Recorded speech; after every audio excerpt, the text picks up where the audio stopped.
It was a quiet Sunday morning in the neighborhood, the kind of morning when everything feels slow and peaceful.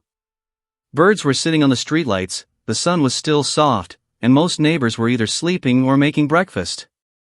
Nothing unusual, nothing strange.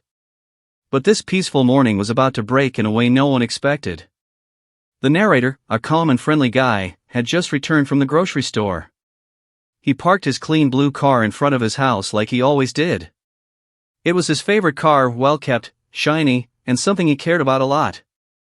He carried 2 bags of groceries to the door, not even thinking about anything surprising happening today. But he did not know that while he was placing the bags on the kitchen counter, someone else was walking toward his car with slow, careful steps. The HOA, Homeowners Association, security cameras were always on, always watching.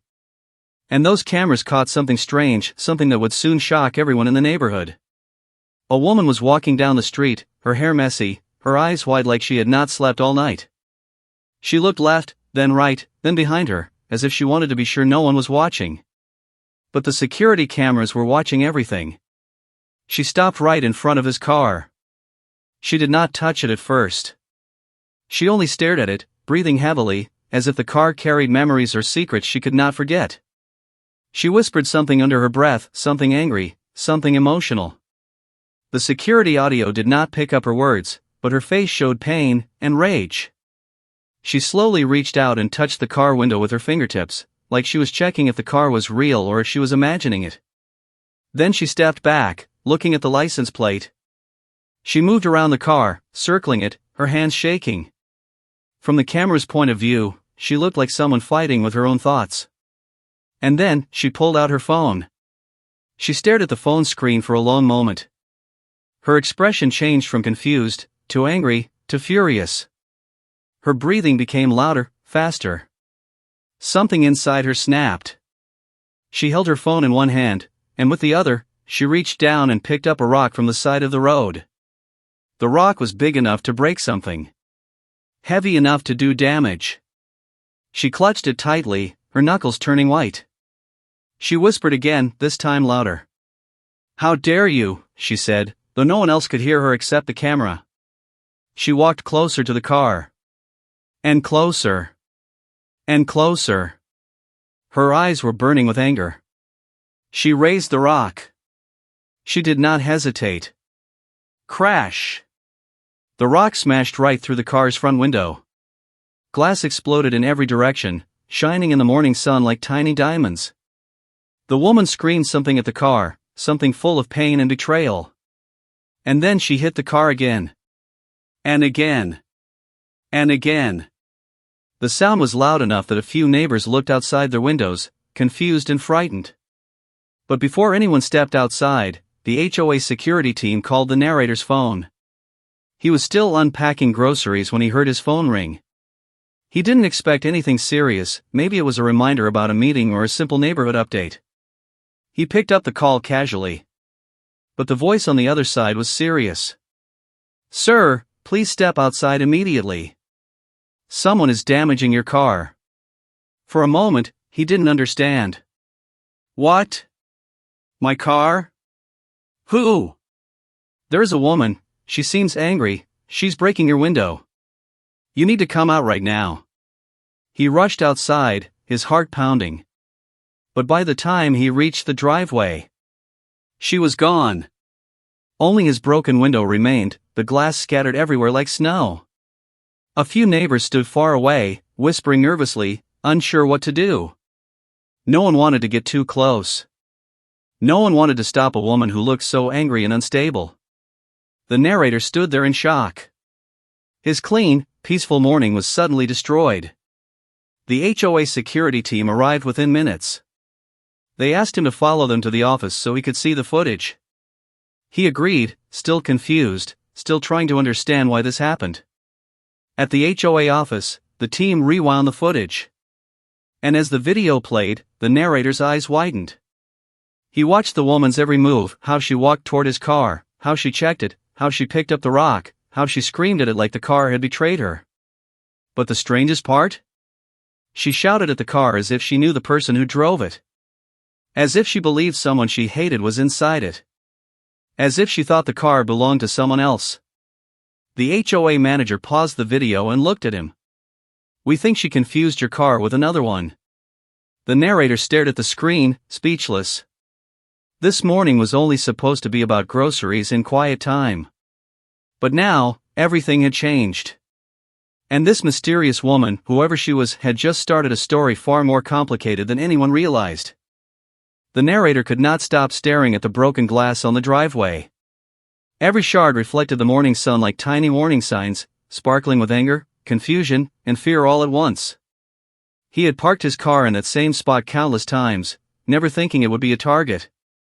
But today, someone had chosen it intentionally. The HOA office was quiet, except for the faint hum of the computers and the occasional rustle of papers.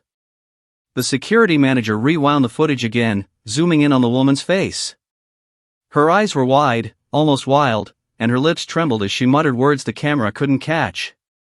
"She looks unhinged," muttered the narrator. "Yes," the manager replied. "But notice how careful she is. She knows she doesn't want to get caught. See how she checks the street before every step?" The narrator nodded slowly. "Why my car? Why not any other?" "That's the question," said the manager. "We've reviewed the neighborhood records. There's no known reason for her to attack your car. Someone familiar with your street, or someone very angry." The narrator's stomach sank. Angry enough to destroy someone else's property by mistake? The thought was terrifying. Meanwhile, outside, some neighbors had gathered. Mrs. Thompson, from across the street, peered through her blinds. "I think I've seen her before," she whispered to another neighbor. "She lives a few blocks away, always arguing with someone on the phone." The narrator's mind raced. Maybe she thought this car belonged to her ex? But why would she mistake his exact car? The HOA manager pressed play again. The footage showed her circling the car slowly, touching the hood, checking the license plate twice, and then standing back. Her body language was almost desperate. Not just angry, but desperate. Then came the most chilling moment. She bent down, as if whispering to the car itself. Her lips moved quickly. A short, sharp phrase repeated over and over. The camera caught her reflection in the car window, eyes blazing, fists trembling, heart racing. "She's not just angry," said the security manager. "She's scared, confused, and obsessed with something or someone." The narrator shivered. His peaceful street suddenly felt dangerous, unpredictable. He had always trusted the neighborhood. The HOA cameras made him feel safer, but even they could only show what happened. They couldn't explain why. Determined to find answers, the narrator walked around the street, hoping someone might recognize her. A neighbor waved him over. "I think she's the woman who lives near Elm Street," the neighbor said quietly. "I've seen her arguing loudly with her boyfriend before. Last night, there were shouting matches. It's not the first time she's been angry like that. Anger. Betrayal. Confusion." The pieces started to form a picture, but it was still incomplete. The narrator returned home, thinking. What if she really thought his car belonged to her ex? It sounded absurd, but possible. After all, her behavior wasn't random, it was fueled by belief, by emotion, by obsession. Hours passed. The narrator barely slept. He kept imagining her walking toward the car again, or worse, coming to his door. He wondered, was she dangerous? Did she know him? Did she know his schedule? The next morning, he decided to do something. He called the HOA and asked to review every camera on the street, not just the one in front of his house. The footage revealed more than he expected. She had walked past several other cars first, hesitated at each one, then returned to his car. It wasn't random. She had looked for something specific. Something only she believed she could see in his car. She was hunting for a target, the HOA manager said grimly. And she found the wrong one. The narrator's chest tightened. If she was capable of this much anger over a mistake, what would happen if she really had a reason to hate someone? Meanwhile, the neighborhood gossip began to spread. Some claimed they recognized her from another argument. Others whispered that her ex had wronged her deeply. Every piece of information added more mystery than clarity. The narrator realized one thing: he could no longer treat this as an isolated incident. This woman, whoever she was, had entered his life in a dramatic, uncontrollable way. And now, the entire neighborhood was watching. He decided to prepare. Not to fight her, but to protect himself and maybe, somehow, help her before things got worse. Because the security cameras had shown everything, but they hadn't yet explained why. And until he found out the reason, every quiet moment in the neighborhood would carry a shadow of fear, curiosity, and suspense. The narrator could not stop thinking about the woman. Her face, full of anger and fear, haunted him.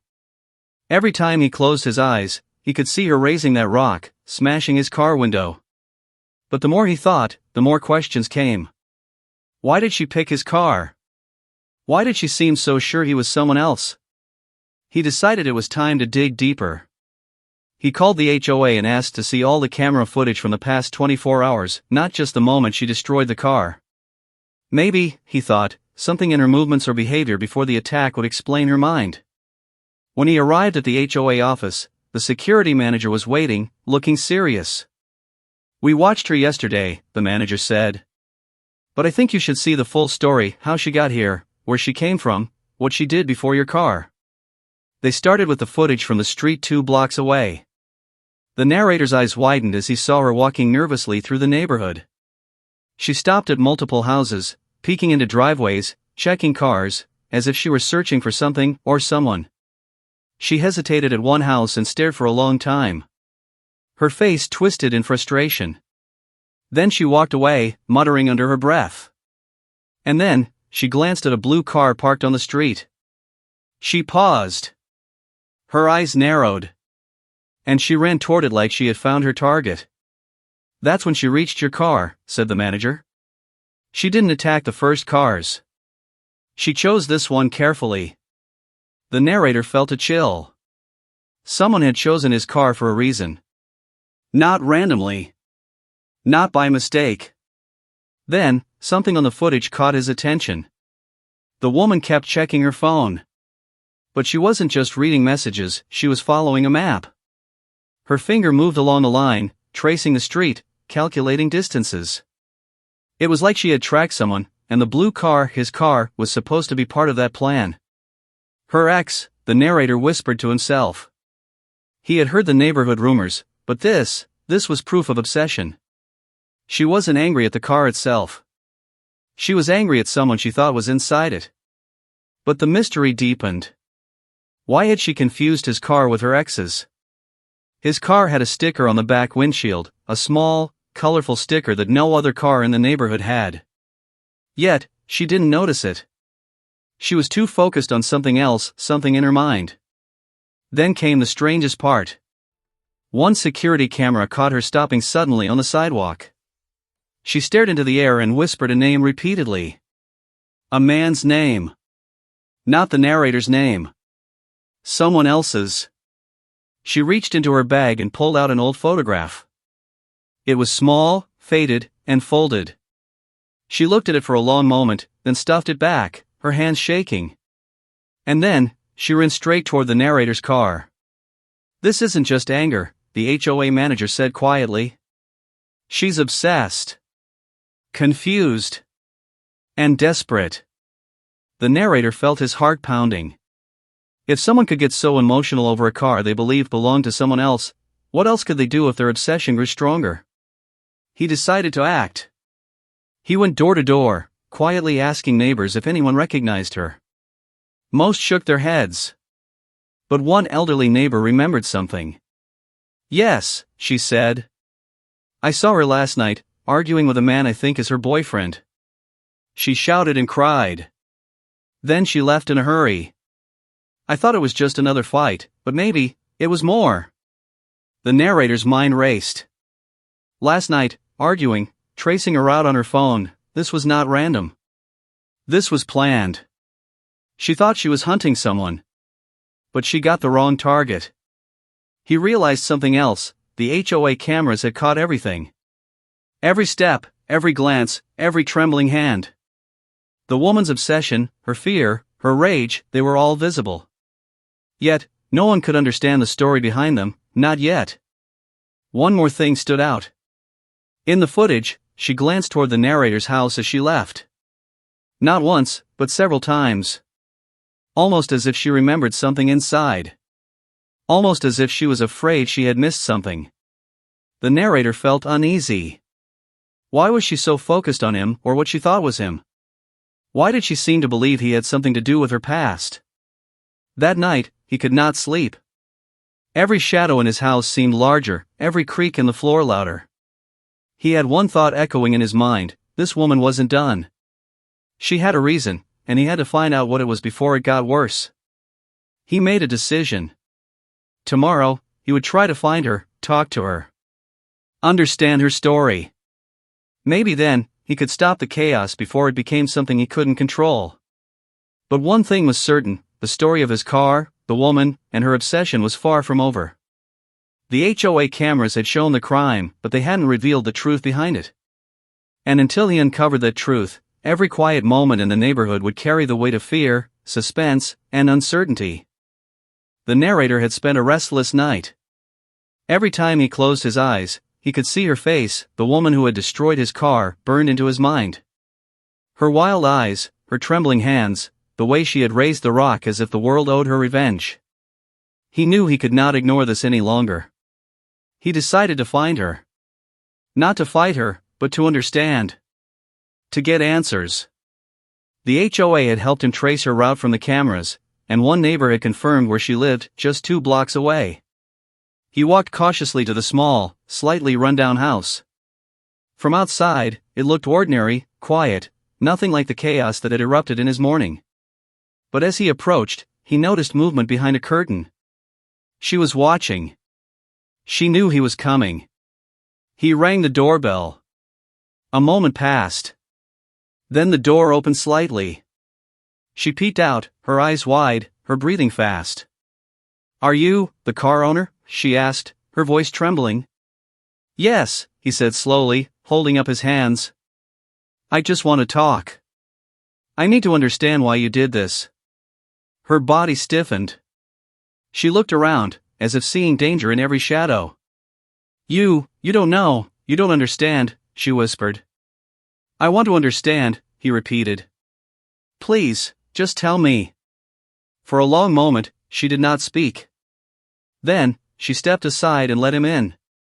The inside of the house was messy. Papers, clothes, and books scattered everywhere. But it was her expression that caught him most. She looked broken, torn between anger and fear. I thought it was him," she finally said, her voice low. "My ex. He cheated on me. Again and again. I saw his car here. I thought he was trying to come back into my life. I wanted to stop him." The narrator listened, trying to keep calm. "You thought my car was his?" She nodded, tears forming in her eyes. "Yes. Same color, same model. I didn't check the plates. I lost control. I wanted to teach him a lesson, to make him pay. But it was wrong. I didn't mean to hurt anyone else." The narrator felt a mix of anger and pity. His car was ruined, but here was a person caught in her own pain and obsession. "So, you acted without thinking. You destroyed my property, because of a mistake?" "Yes," she shouted suddenly, then immediately covered her mouth and sank onto a chair. "I didn't know. I couldn't stop myself. I was angry. I was scared. I wanted revenge." He sat across from her, taking in every word. Her emotions were raw, almost unbearable. He realized that she wasn't evil. She was someone trapped in a cycle of hurt, projecting it onto the wrong target. But still, the damage was real, and she had to take responsibility. "Do you understand what you did?" he asked softly. She nodded, looking down. I destroyed your car. I caused trouble for you. I am sorry. I will pay for everything.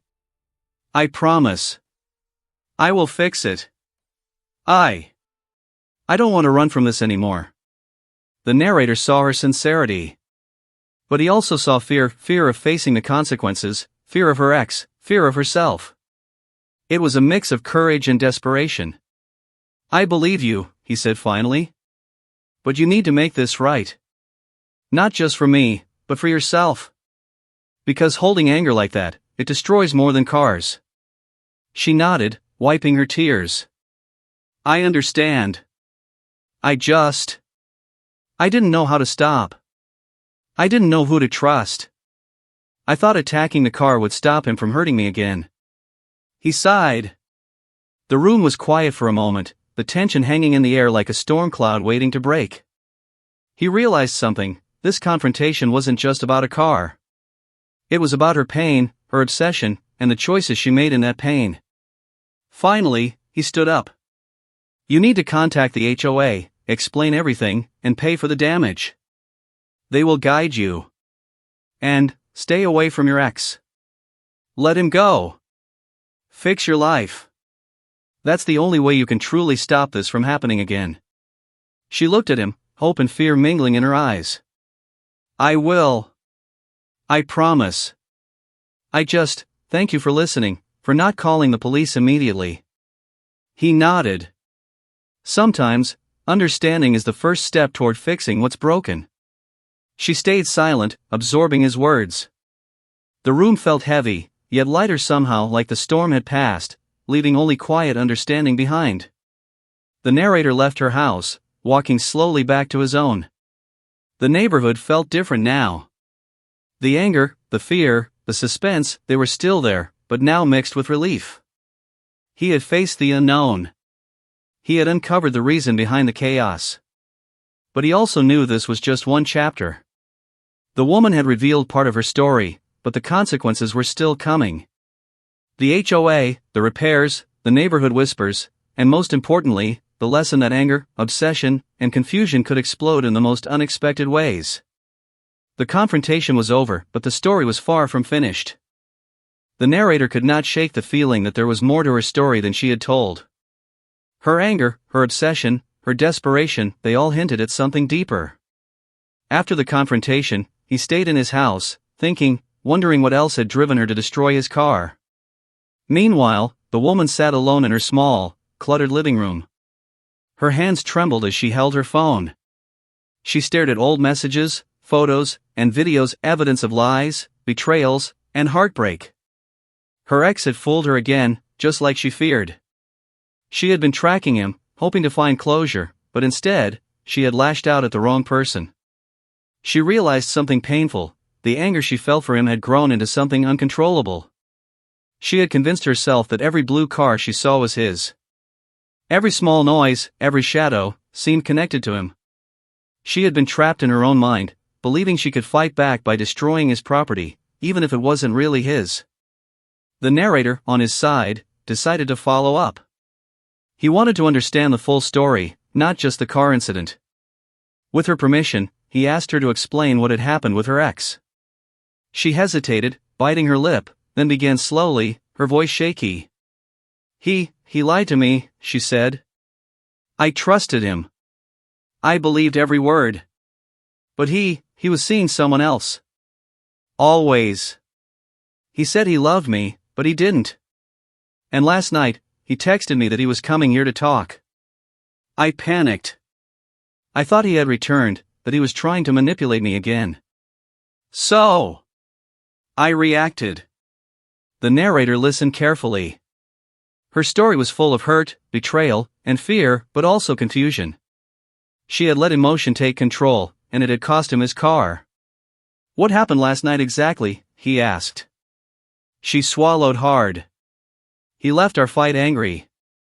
I was tracking him. I wanted to confront him, make him see how much he hurt me. I saw a blue car on the street. I thought it was him. It looked like his car. I followed it, and when I got close, I just lost control. I smashed it. I thought I was teaching him a lesson, stopping him from hurting me again. The narrator's mind raced. Her ex had not even been there. She had chosen the wrong target, letting her emotions guide her actions. But why had she been so sure?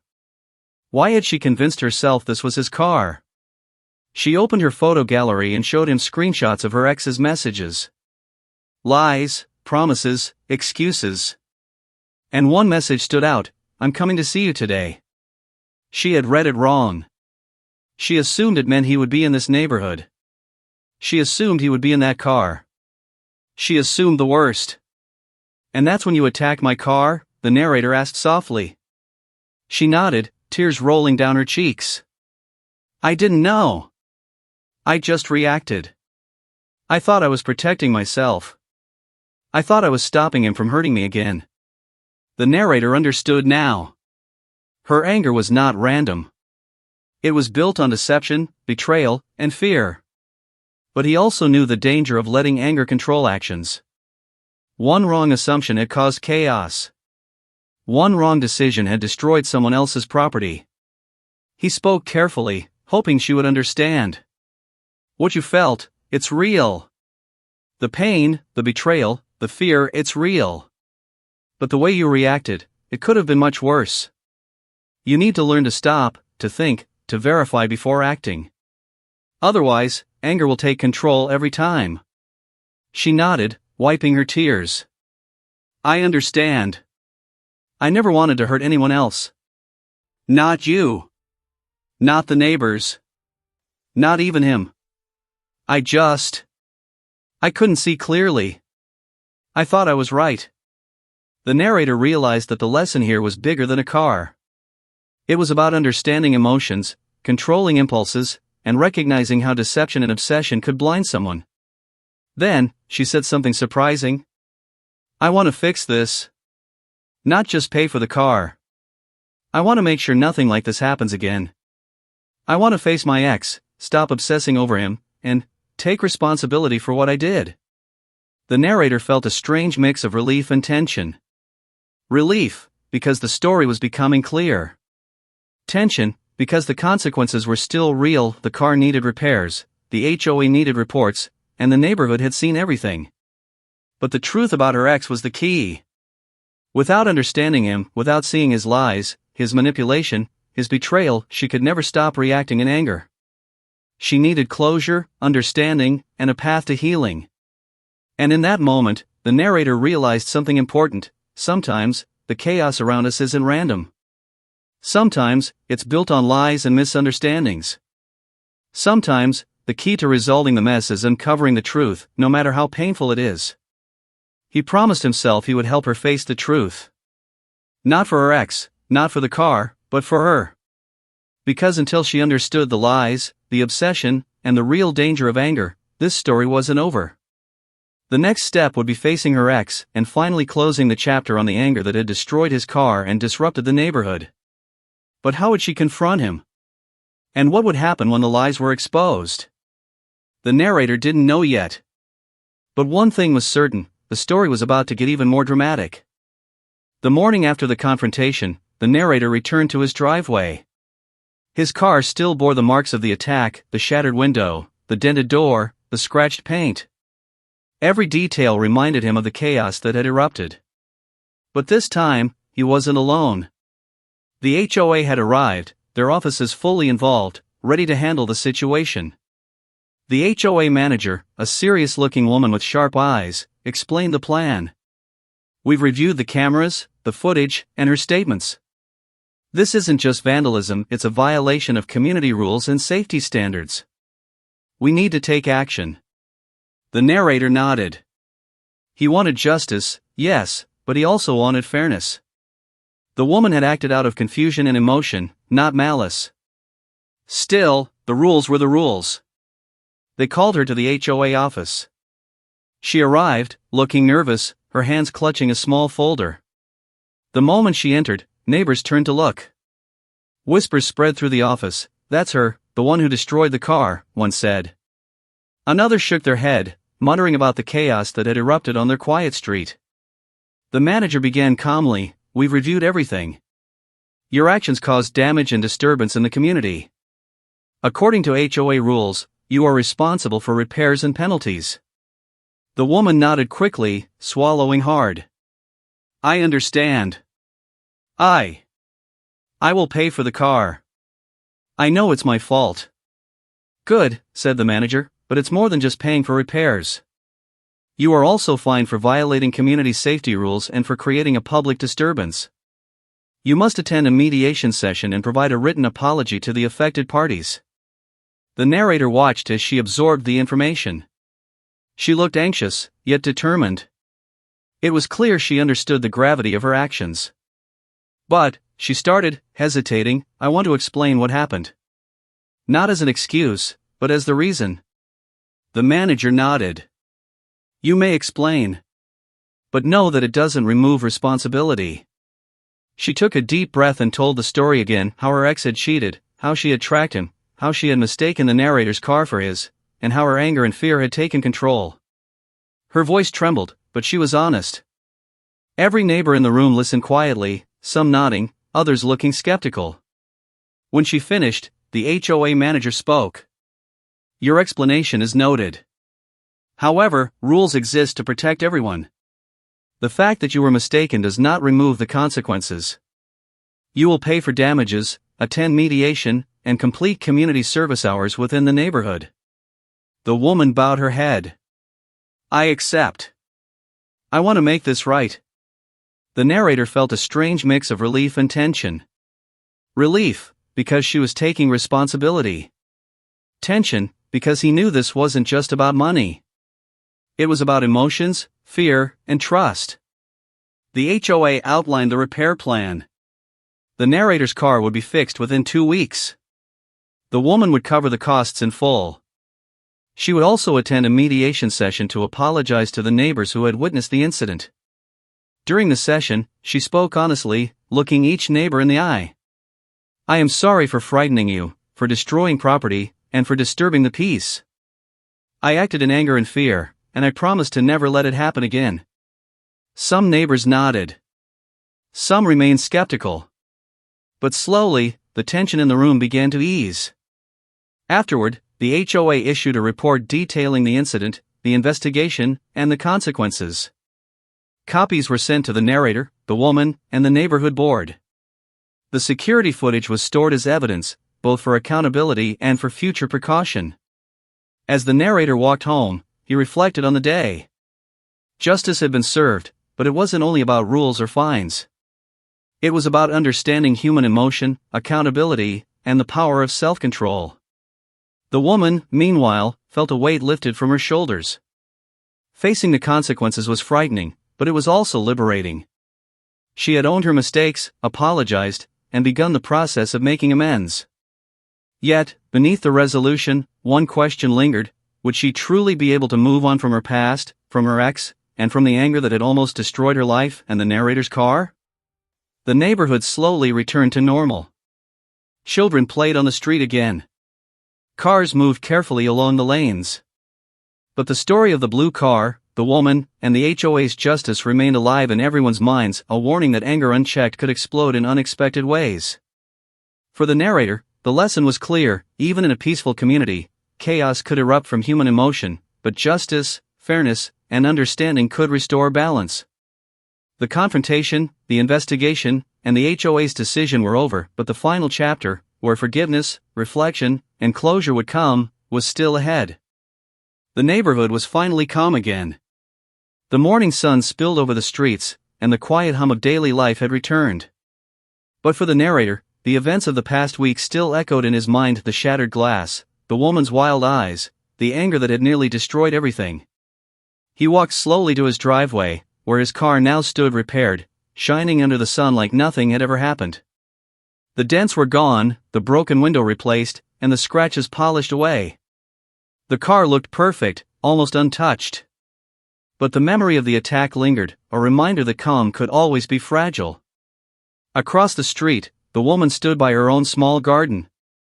She had begun cleaning up the chaos she had caused, not just her actions, but the emotions that had driven her.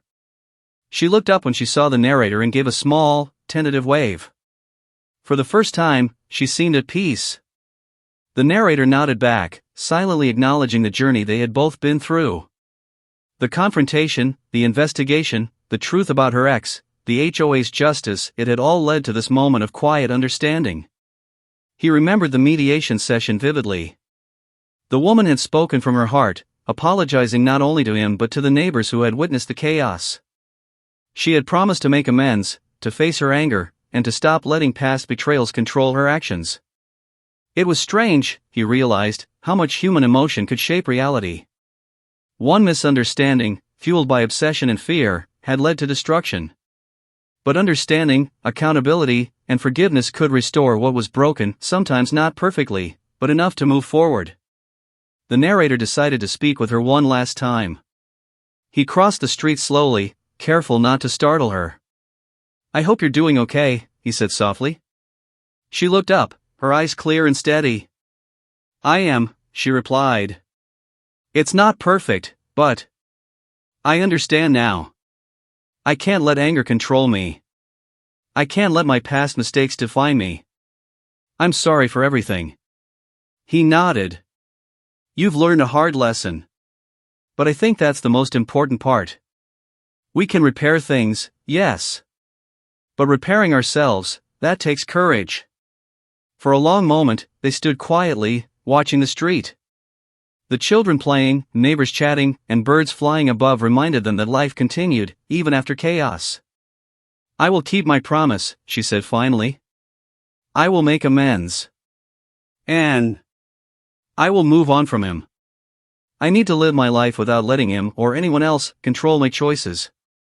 The narrator smiled faintly. "Good. That's the best way forward. Anger and revenge only destroy, sometimes more than you realize." She nodded, and for the first time, she seemed free of the fear and obsession that had driven her to destroy his car. The HOA had done its part. Justice had been served. The rules had been enforced, and the neighborhood had returned to normal. But more importantly, two people had faced the consequences of human emotion, one through destruction, the other through understanding. The narrator realized that this story was not just about a car. It was about choices, consequences, and the power of human emotion. It was about how a single moment of anger, combined with misunderstanding, could spiral into chaos, but also how responsibility, honesty, and reflection could restore balance. As the sun rose higher, the narrator returned to his home. He glanced once more at the repaired car, the silent witness to everything that had happened. And he understood the truth: life was fragile, emotions were powerful, and understanding others could sometimes save more than just property. It could save peace, trust, and even lives. The woman, meanwhile, began walking down her street, not with fear, but with purpose. She knew the road to healing would not be easy. She knew the memories of her anger and obsession would linger. But now, she had clarity. She had taken responsibility. And for the first time, she could truly move forward. The narrator watched her go, thinking about the lessons of the past week. Anger could destroy, obsession could mislead, and misunderstanding could hurt innocent people. But accountability, forgiveness, and reflection could heal. And in that quiet, sunlit neighborhood, where chaos had once erupted over a simple blue car, life had returned to its rhythm, calmer, wiser, and forever changed. The story of the car, the woman, the ex, and the HOA would remain in the minds of the neighbors for a long time. But it carried a lesson for everyone. Anger is temporary. Decisions are permanent. And understanding can change everything. With that, the narrator finally closed the door to the past, knowing that both he and the woman had survived the storm and learned from it.